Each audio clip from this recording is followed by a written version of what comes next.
So ஸ்க்ரீனுக்கு முன்னாடி இல்லைனாலும் பின்னாடி வந்து இவங்களும் எங்கள் டீமில் வந்து முக்கியமானவங்க. So this is our team. Thank you.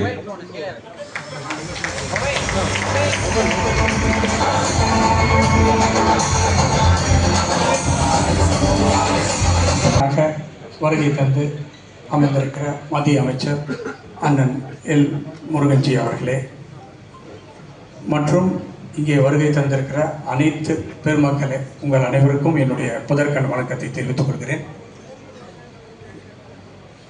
5 வருடங்களுக்கு முன்பு மூக்குத்தி அம்மன் அப்படின்னு ஒரு படம் எடுக்கணும்னு அருமை நண்பர் ஆர்ஜே பாலாஜி வந்து என்னை அப்ரோச் பண்ணி அந்த படத்தினுடைய கதையை சொன்னார். எங்களுடைய குடும்பத்தினுடைய குல தெய்வம் வந்து மூக்குத்தி அம்மன். அதை அவர் பேர் சொன்ன உடனே எனக்கு அது ரொம்ப பிடிச்சி போய் உடனே ஆரம்பிக்கலாம் அப்படின்னு சொன்னேன்.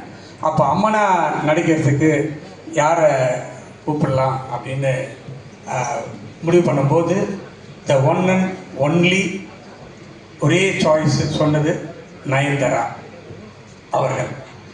உடனே அவர் அப்ரோச் பண்ணோம். அவங்களும் உடனே அதுக்கு ஒத்துக்கிட்டு வந்து